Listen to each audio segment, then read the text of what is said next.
Hey everyone, Dominator here. We're doing the Lotus Elise Sprint 220 car ride today. The thing to remember about this car is that we've had a number of events for it, including car hunts, and in the Avisia event, hunts for epics as well. So there is likely to be a number of people with this car, as well as having it very high ranked or gold in many cases. Some of my prior runs, I was ranked 777th, I believe, and was in the top 5%. So it gives you a sense of just how many players are participating in this event, and so the top 5% is going to have quite a wide berth. So don't be discouraged. There'll be lots of opportunity to possibly reach in and get those rewards at the top 5. So let's go over what I'm doing a little bit here. At the start, I'm going to brush that truck right up ahead for a near miss to pick up a little extra nitro. I'm also going to go right. If I get a chance and one of the EI swings in, I'm going to take it down as well. So that I can pick up a little extra nitro, but I'm going to move to the right hand side in full orange nitro, because over this sidewalk here we're going to slow down, and I want to get up to the road as quickly as possible so that I can continue to accelerate a little bit faster. Here I'm going to do just a quick little wiggle drift so that I have some nitro, so that when I drop down I can try and accelerate a little bit faster to my top airtime speed, as well as a little extra so that when I hit the sidewalk to go off onto this jump, I'm not slowing down. Also, I hit this jump a little bit too high, so you want to hit it a little bit lower. Here we're moving into yellow, and now we're just going to drift with the accelerator on. I found that when I have the accelerator off and drift, obviously we're slowing down.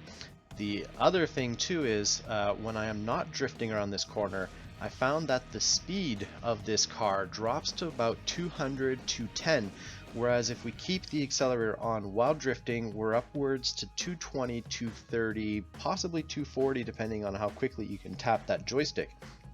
So it is more advantageous to do it this way.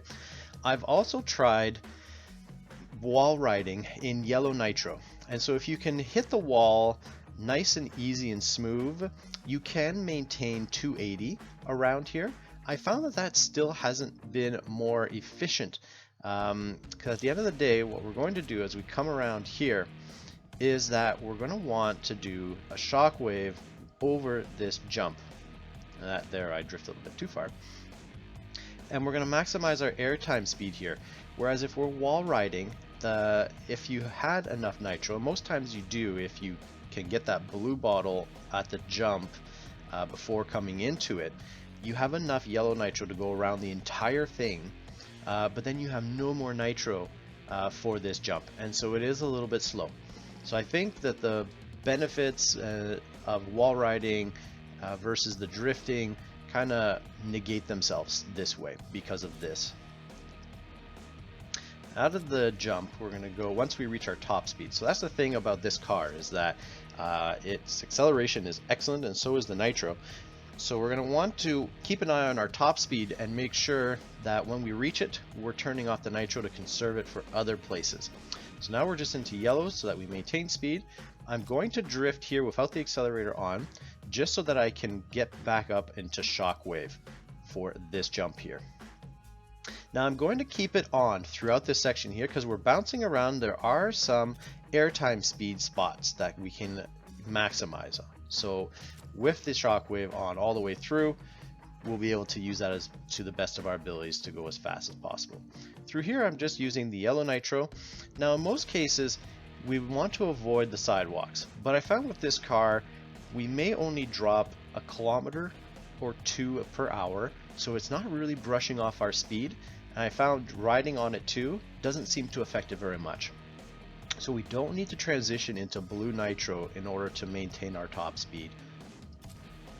Here basically I'm just trying to angle the car as much as possible to not hit any walls and just kind of weave through without having to drift. That way I can maintain my top speed.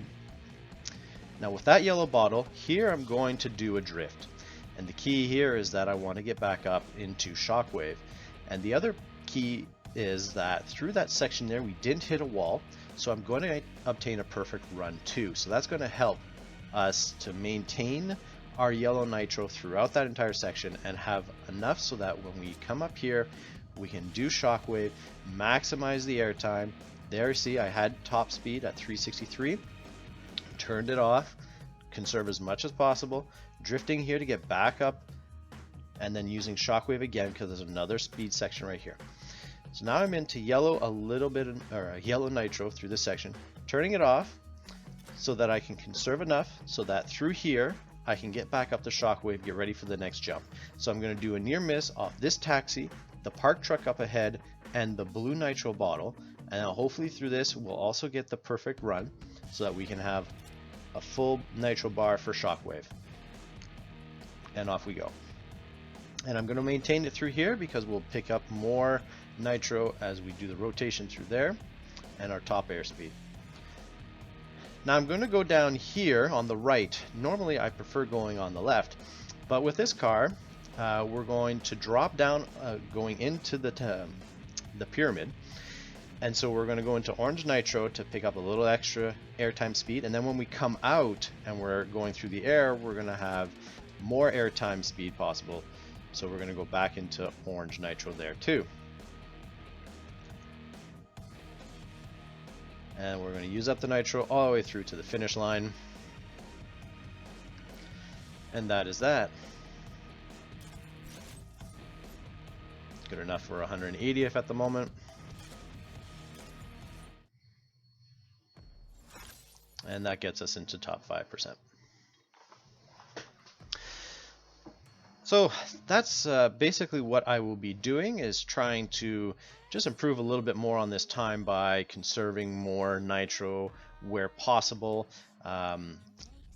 getting up to Shockwave, etc. But that's basically the look and format of the run that I'm going to be doing. And so with it though, I'm in top 5%.